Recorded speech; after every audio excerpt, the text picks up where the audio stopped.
आज की क्लास में हम क्या पढ़ेंगे बताओ। Very good. Excretion lymphatic system तुम लोगों को समझ आ ही गया होगा।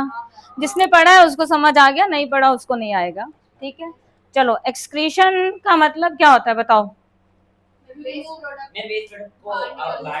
ठीक है, जनरल टर्म जो एक्सक्रीशन की उसका क्या मतलब होता है कि वेस्ट प्रोडक्ट जो भी है उसको बॉडी से बाहर निकालना।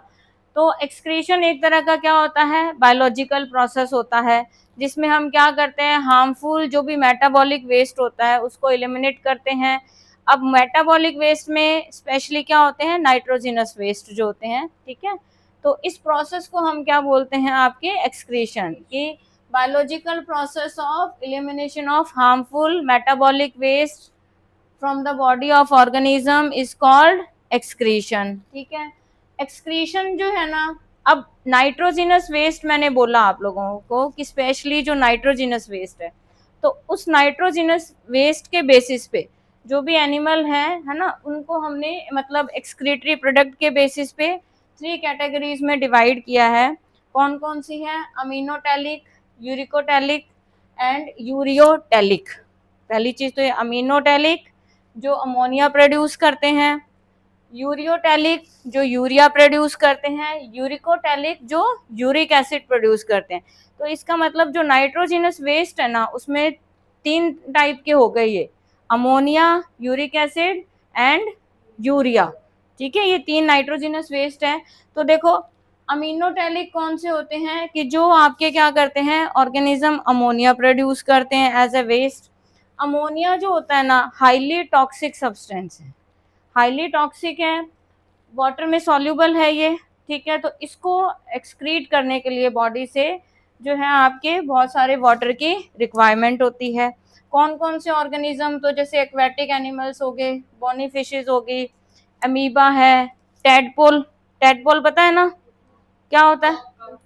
हाँ, तो वो जो उसकी स्टेज है ना, तो वो तो उन सब में क्या, तो मतलब जो वेस्ट प्रोडक्ट है वो क्या है, अमोनिया। तो वो अमीनोटैलिक हो गए। दूसरा है यूरियोटैलिक, तो ये क्या करते हैं, जो यूरिया प्रोड्यूस करते हैं। As compare to ammonia, urea जो है ये लेस टॉक्सिक होता है, तो इसको क्या है, लेस सॉल्युबल है ये वाटर में, और इसको लेस वाटर चाहिए, एक्सक्रीशन के लिए भी कम वाटर की रिक्वायरमेंट होती है।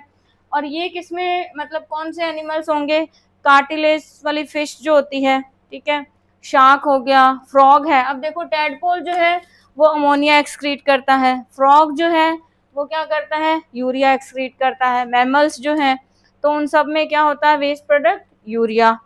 और आपके है यूरिकोटैलिक, तो ये लेस टॉक्सिक होगा, यूरिक एसिड प्रोड्यूस करता है, जो इनसॉल्युबल सॉलिड होंगे या सेमी सॉलिड होते हैं ऑलमोस्ट ये। इसको बहुत कम वाटर की रिक्वायरमेंट होती है एक्सक्रीशन के लिए। तो बर्ड्स हैं, लिजर्ड्स हैं, रेप्टाइल्स हैं, इन सब में जो है ये आपके यूरिक एसिड ये प्रोड्यूस करते हैं। तो इसमें से जो क्वेश्चन है आपके, एक तो एग्जाम्पल कि कौन से, जैसे बर्ड रेप्टाइल वगैरह है, तो ये क्या एक्सक्रीशन एक्सक्रीटरी प्रोडक्ट इनमें क्या है, एक मिनट रुको। और फिर जो आपके नाइट्रोजिनस वेस्ट है उनमें कौन कौन से होते हैं, तो ammonia, urea and uric acid, ये 3 हो गए। हाँ आप बोलो क्या क्या। यूरिक एसिड, हाँ तो अपने जो होगा उसमें, लेकिन जैसे अगर कैटेगरी के हिसाब से हम डिवाइड करेंगे तो अपने जो ह्यूमन बीइंग है, क्योंकि मैमल्स आते हैं ना इस कैटेगरी में, तो उसमें यूरिया एक नाइट्रोजिनस मेन कंटेन उसमें यूरिया होगा। ठीक है, हाँ इसके बाद में फिर जो आपके है यूरिया, यूरिया का नाम आप लोगों ने सुना हुआ ही है, क्या है बताओ। एक यूरिया जो प्लांट्स में अपन जो फर्टिलाइजर के फॉर्म में देते हैं वो भी होता है ना। तो ये यूरिया जो है नाइट्रोजिनस वेस्ट है, प्लांट को अगर जो यूरिया देते हैं ना तो वो भी नाइट्रोजन का ही सोर्स होता है। तो यूरिया जो है ये आपके क्या है, मेन नाइट्रोजिनस वेस्ट है। और बनता कैसे है ये, कि जो हमारी बॉडी में सरप्लस जो आपके अमीनो एसिड्स या आपके जो न्यूक्लिक एसिड होते हैं उनका ब्रेकडाउन होता है लीवर में, तो उससे क्या प्रोड्यूस होता है, आपके यूरिया प्रोड्यूस होता है। हो गई ये चीज क्लियर। तो ये तो एक जनरल डेफिनेशन, मतलब मैंने आपको बता दिया कि यूरिया कहाँ पे प्रोड्यूस होता है, ये एमसीक्यू में आपके क्वेश्चन आ सकता है एक तरह से। एक्सक्रीशन क्या है, डिफाइन एक्सक्रीशन, ये जैसे आपके क्वेश्चन आ सकता है, तो एक्सक्रीशन क्या है उसमें आपको डेफिनेशन लिखनी है, जो मैंने आपको बता दी अभी। वेस्ट प्रोडक्ट कौन सा है वो मैंने आपको बता दिया, ठीक है, ये हो गया। उसके बाद में एक्सक्रीटरी ऑर्गन, ह्यूमन के अंदर जो एक्सक्रीटरी ऑर्गन है उसको दो टाइप में क्लासिफाई किया है। एक्सक्रीशन इन ह्यूमन बीइंग अलग चीज होगी, एक्सक्रीटरी ऑर्गन जो है ह्यूमन बीइंग में, तो उसको दो टाइप में डिवाइड किया है, प्राइमरी और मेजर एक्सक्रीटरी ऑर्गन, और दूसरा है आपके एसेसरी या एडिशनल, ठीक है। तो प्राइमरी ऑर्गन जो है ना उसमें तो आती है आपके किडनी, प्राइमरी ऑर्गन जो है उसमें आती है आपके किडनी, जो आपके क्या करती है, जो नाइट्रोजनस वेस्ट है हमारी बॉडी में उसको एलिमिनेट करती है। और जो आपके एसेसरी है या एडिशनल ऑर्गन है उसमें क्या क्या आते हैं बताओ, किसी को आइडिया है? नहीं, स्किन, स्किन जो है आपके क्या करती है, स्वेट रिलीज करती है। लीवर, लीवर का जैसे मैंने आपको अभी बताया था, लंग्स जो कार्बन डाइऑक्साइड रिलीज करते हैं। फिर आपके लार्ज इंटेस्टाइन, ये हैवी मेटल्स वगैरह जो होती है इनको क्या करती है, जो हैवी टॉक्सिक मेटल होती है ना फिशियल मैटर के फॉर्म में, उसको मतलब बॉडी से बाहर एक्सक्रीट करती है। सेलिवरी ग्लैंड्स, तो सेलिवरी ग्लैंड्स जो होती है ना ये स्मॉल क्वांटिटी में जो टॉक्सिन है, एक्सेस ड्रग है, सॉल्ट है, इनको रिमूव करती है।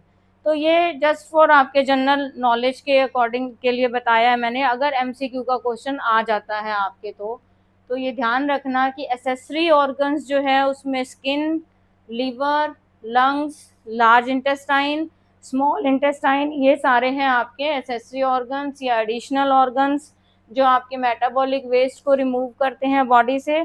और जो प्राइमरी और जो मेजर एक्सक्रीटरी ऑर्गन है वो है आपके किडनी, जो नाइट्रोजिनस वेस्ट है आपके यूरिया जो है नाइट्रोजिनस वेस्ट है उसको क्या करती है आपके रिमूव करती है। क्लियर है? इसमें कोई डाउट है किसी को? नहीं है, ठीक है, बहुत अच्छी बात है, होना भी नहीं चाहिए, इतना कोई टफ भी नहीं है ये, ठीक है। उसके बाद आता है आपके एक्सक्रीशन इन ह्यूमन बीइंग। तो पहले जो एक्सक्रीटरी सिस्टम है ना उसके स्ट्रक्चर को आप समझो। देखो एक्सक्रीटरी सिस्टम के स्ट्रक्चर में आपके क्या क्या ऑर्गन इंक्लूड है, एक तो है किडनी जो पेयर में प्रेजेंट होती है ना, दो होती है ये, और बैक साइड में हमारे वर्टिबल कॉलम के दोनों साइड में प्रेजेंट होती है। फिर उसके बाद है आपके यूरेटर या एक्सक्रीटरी ट्यूब, ये देखो किडनी, यहाँ से आपके एक जो मस्कुलर होलो ये ट्यूब जो है इसको बोलते हैं यूरेटर या एक्सक्रीटरी ट्यूब। फिर उसके बाद आता है यूरिनरी ब्लैडर और यूरिथ्रा। पहले तो ये पार्ट्स देखो आप, हो गया क्लियर। अब देखो किडनी जो है ना ये किस तरह की है, आपके बीन शेप स्ट्रक्चर है, बीन शेप स्ट्रक्चर है। बैक साइड में जो वर्टिबल कॉलम है हमारे उनके दोनों साइड में प्रेजेंट होती है ये आपके, ठीक। इसके बाद में अब ये जो किडनी है ना, अब देखो ये आपके सराउंडेड होती है, ये किडनी का इंटरनल जैसे स्ट्रक्चर बताया है आपके। तो ये किडनी जो है ना ये सराउंडेड होती है आपके डबल या कवर्ड होती है आपके टफ फाइब्रस कैप्सूल से, जिसको हम बोलते हैं रेनल कैप्सूल। तो ये जो आपको दिखाई दे रहा है ना ये पूरा टफ फाइब्रस कैप्सूल, इसको हम क्या बोलते हैं, रेनल कैप्सूल बोलते हैं।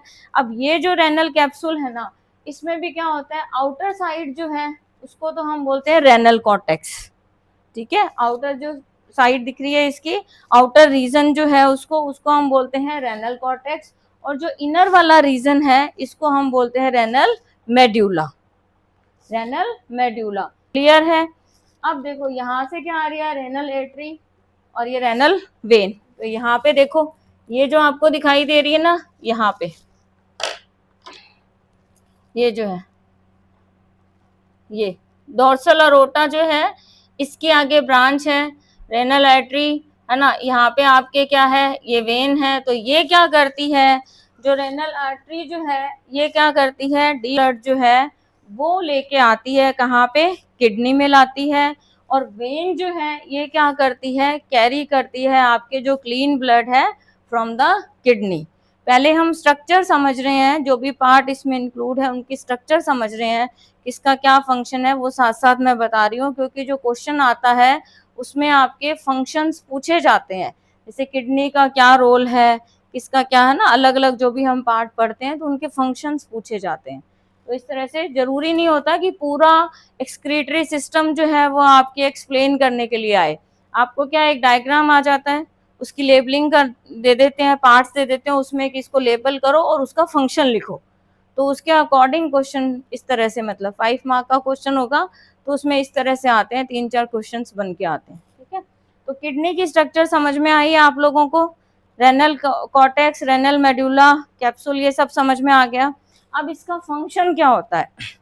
तो जो भी पॉइजनस सब्सटेंस है ना, जैसे यूरिया है या अदर जो वेस्ट सॉल्ट वगैरह है, तो वाटर है या जो ब्लड से, ये सारा एक्सक्रीट करती है ये इस ना in the form of yellowish liquid, जिसको हम बोलते हैं यूरिन, क्योंकि इसमें होती है फिल्ट्रेशन यूनिट्स। ठीक है, इसमें फिल्ट्रेशन यूनिट होती है, मिलियंस ऑफ फिल्ट्रेशन यूनिट होती है, जिसको बोलते हैं अपन नेफ्रॉन। ठीक, किडनी के अंदर तो उस नेफ्रॉन का पूरा ही स्ट्रक्चर है वो, इसकी स्ट्रक्चर के बाद में एक्सप्लेन करूंगी मैं। तो ये चीज समझ में आया कि किडनी का जो फंक्शन है वो क्या है, तो ये रिमूव करती है जो भी पॉइजनस सब्सटेंस है, यूरिया और दूसरे जो हार्मफुल वेस्ट जो भी है, सॉल्ट है या एक्सेस वाटर होता है ब्लड से, और उनको एक्सक्रीट करती है in the form of yellowish liquid, जिसको हम बोलते हैं यूरिन। ठीक है, यूरिन जो है ना, उसका जो येलो कलर होता है वो किसके कारण होता है? यूरोक्रोम एक पिगमेंट होता है, उसके कारण होता है।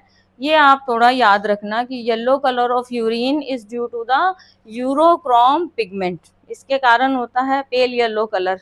क्लियर है? ठीक है, इसके बाद आता है आपके, फिर ये क्या करती है, ब्लड का जो आपके रेगुलेट करती है, ब्लड का पीएच, वाटर बैलेंस रेगुलेट करेगी, मेंटेन करती है होम्योस्टेट ऑफ बॉडी। होम्योस्टेट एक कंडीशन होती है, किसी को पता है क्या होती है? हाँ, ऐसे ही कुछ जवाब की उम्मीद थी मुझे, 9th क्लास में भी था आप लोगों के होम्योस्टेट। 9th क्लास का जो फर्स्ट चैप्टर है ना, उसी में ही था, तुम लोगों ने नहीं पढ़ा वो एक अलग बात है। स्टेट क्या है? इस जो कांस्टेंट अपनी बॉडी का कंपोजिशन जो है ना वो मेंटेन रहे एक तरह से, ऐसी कंडीशन है ना, क्योंकि कंपोजिशन में अगर कुछ ना कुछ डिस्टरबेंस होगी तो सेल्स जो अपने, मतलब कोई भी जो पार्ट है वो प्रॉपर वर्क नहीं कर सकता, है ना। तो ये ऐसा प्रोसेस है जिसमें लिविंग ऑर्गेनिज्म अपना जो स्टेबल इंटरनल, ये समझ लो कि जो हमारी बॉडी का इंटरनल एनवायरनमेंट है ना, उसको स्टेबल रखती है, बैलेंस करके रखती है उसको, उसमें कोई ना कोई इम्बैलेंस ना हो जो एक्सटर्नल एनवायरनमेंट में चेंज होता है उसके कारण, है ना। तो इंटरनल मतलब ऐसा प्रोसेस जिससे वो क्या करता है, स्टेबल इंटरनल एनवायरनमेंट जो है वो बैलेंस करके रखता है या मेंटेन रखता है। Change in external, external environment में कुछ भी चेंज हो लेकिन वो इंटरनल एनवायरनमेंट में चेंज ना हो तो उसको बैलेंस करके रखता है, उस प्रोसेस को बोलते हैं अपन होम्योस्टेट। ये कंडीशन होती है। सेल वाला फर्स्ट चैप्टर जो था ना 9th क्लास में, उसमें भी था, याद नहीं है तुम लोगों को वो अलग बात है। तो एक तरह का मतलब ये सेल्फ रेगुलेटिंग प्रोसेस होता है। तो ये चीज क्लियर हुआ। उसके बाद देखो, किडनी का हो गया कि उसकी स्ट्रक्चर बता दी, उसका फंक्शन बता दिया। नेफ्रॉन जो है वो बाद में डिस्कस करेंगे, वो पूरा अपने आप में एक टॉपिक है। फिर इसके बाद देखो, किडनी से ये मैंने बताया यूरेटर या एक्सक्रीटरी ट्यूब इसको बोलते हैं। तो ये मस्कुलर ट्यूब है एक तरह से। यहाँ से अगर आप ये देखोगे इस तरह से आपको दिखाई दे रहा है, और इसमें देखोगे तो ये मस्कुलर ट्यूब है।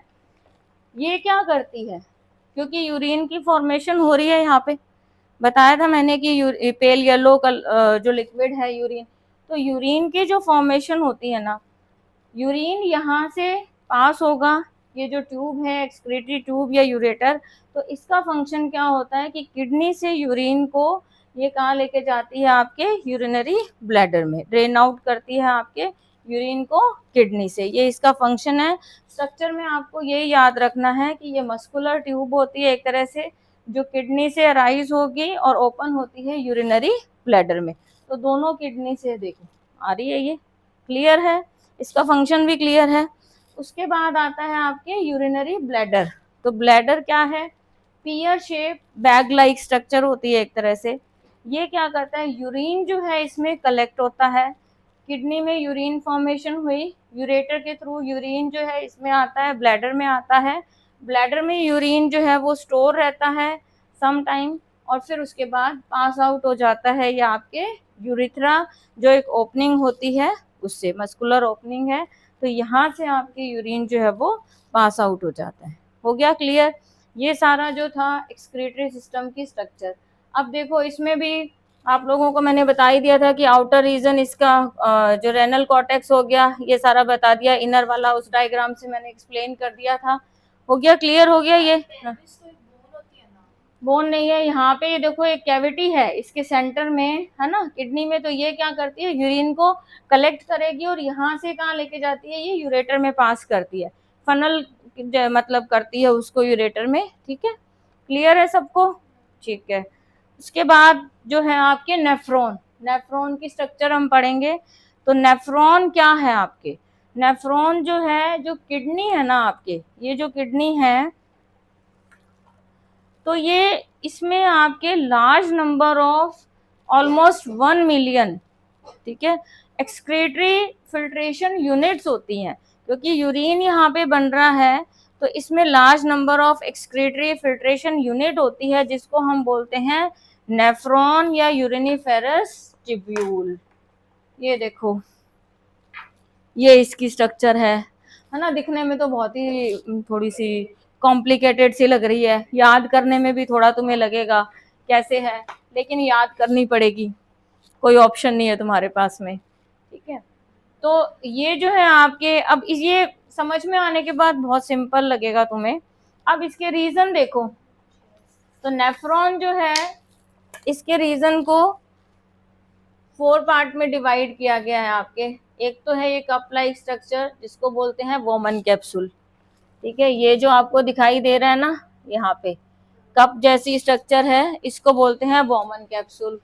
दूसरा है आपके, ये देखो वोमन कैप्सूल, यहाँ पे इसके जस्ट बाद इस तरह से ये कॉन्वोलेटेड ट्यूब्यूल वाला पार्ट जो दिखाई दे रहा है आपको, है ना, तो ये है आपके प्रॉक्सिमल कॉन्वोलेटेड ट्यूब्यूल, पीसीटी भी बोलते हैं इसको शॉर्ट फॉर्म में। बताती हूँ, देखो जो नेफ्रॉन है, नेफ्रॉन समझ में आया क्या चीज है? जो किडनी है उसमें आपके मिलियंस ऑफ फिल्ट्रेशन यूनिट होती है, जिसको हम क्या बोलते हैं, नेफ्रॉन बोलते हैं। अब नेफ्रॉन जो है उसके रीजन्स हैं, ठीक है, ये उसकी स्ट्रक्चर है, उसके रीजन है, तो 4 रीजन में उसको डिवाइड किया गया है।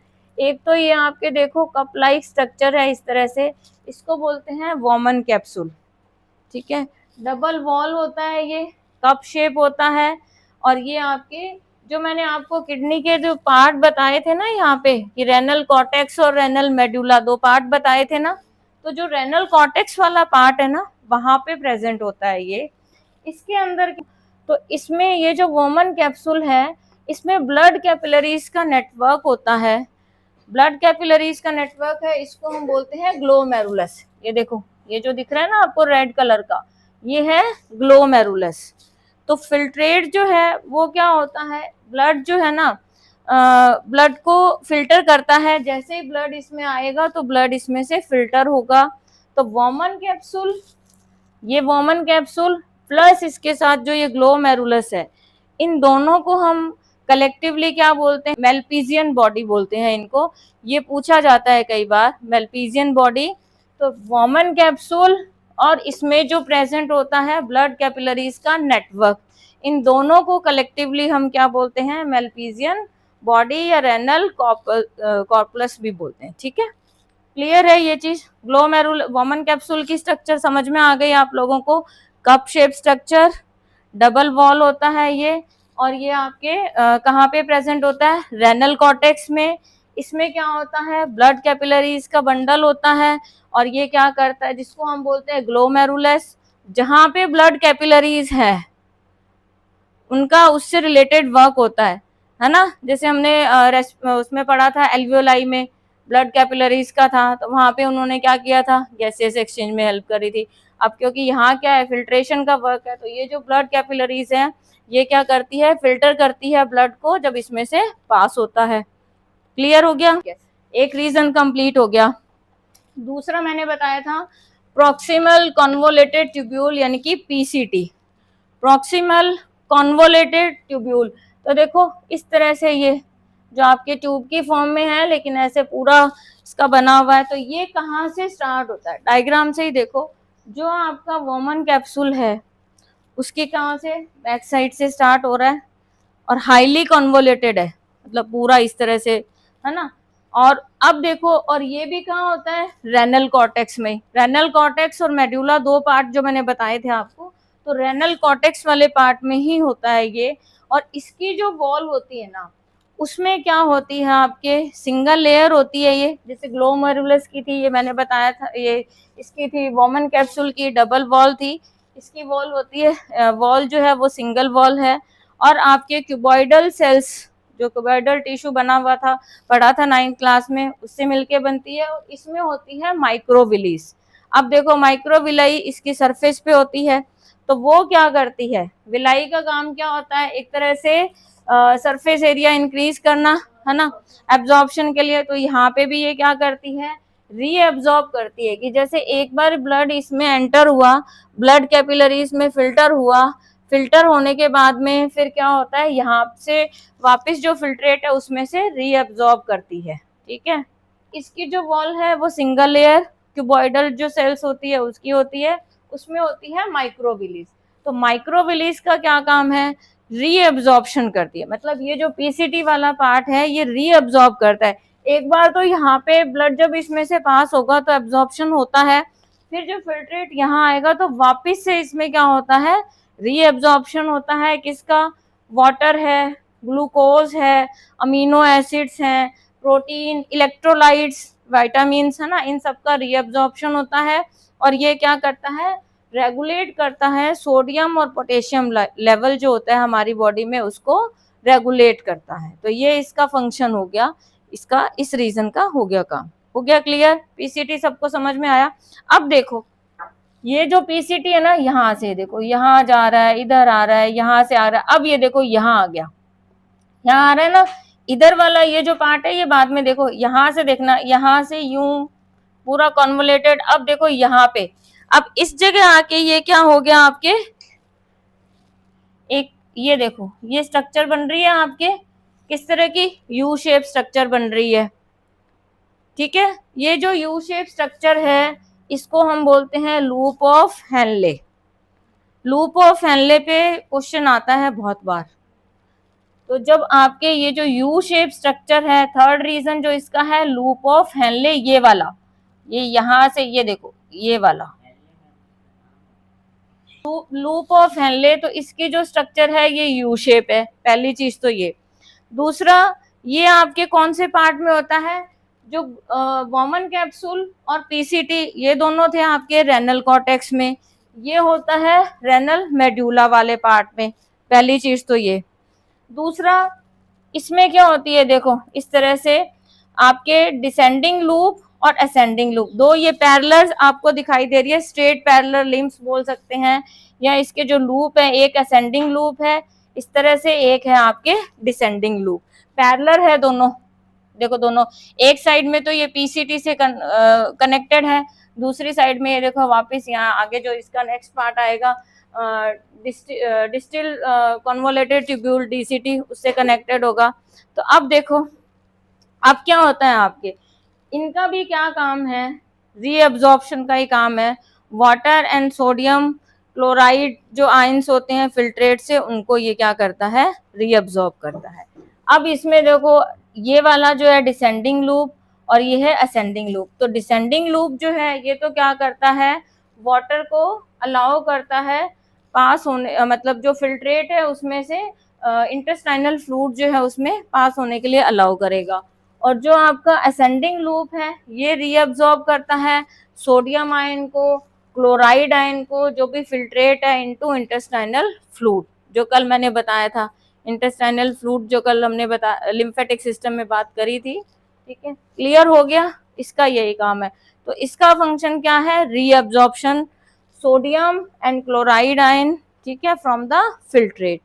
नेक्स्ट जो पार्ट है आपका वो आता है डीसीटी, डिस्टिल कन्वोलेटेड ट्यूब्यूल। यहाँ से ये देखो, इधर से ये दिख रहा है ना डिस्टिल ट्यूब्यूल, ये यहाँ से जाके, और ये देखो ये कहाँ ज्वाइन हो रही है, ये यूरिन कलेक्टिंग डक्ट जो है उसमें ज्वाइन हो रही है। तो डीसीटी जो है ये भी ट्विस्टेड होती है, पीसीटी की जैसे ही होती है, और ये होती है रेनल कॉर्टेक्स वाले पार्ट में। ठीक, मेडुला वाले पार्ट में क्या था, सिर्फ आपके लूप ऑफ हेनले पहले वाले जो थे दोनों कहाँ थे, रेनल कॉर्टेक्स पार्ट में थे, ये भी रेनल कॉर्टेक्स में ही है। अब इसका जो टर्मिनल पार्ट है, ये देखो लास्ट वाला जो कुछ पार्ट है, ये किससे कनेक्टेड होता है, कलेक्टिंग डक्ट, जो यूरिन कलेक्टिंग ट्यूब्यूल डक्ट है उससे कनेक्टेड होता है। तो ये ओपन किस में होता है, आपके कलेक्टिंग डक्ट में होता है। इसका क्या फंक्शन है, ये रिस्पॉन्सिबल होता है आपके फाइनल जो एडजस्टमेंट होता है, यूरिन की जो कंपोजिशन है या फिल्ट्रेट की जो कंपोजिशन है उसकी फाइनल एडजस्टमेंट के लिए रिस्पॉन्सिबल होता है। और क्या करेगा, आपके सोडियम और आपके सोडियम मैग्नीशियम है इनका तो रीअब्जॉर्प्शन करता है, पोटेशियम का सिक्रीशन करता है, पीएच रेगुलेशन करता है। ठीक है, तो ये जो थे इसके पार्ट, ये इसके पार्ट थे अपने। यूरिन की जो फॉर्मेशन होती है उसके स्टेप्स कल की क्लास में डिस्कस करेंगे।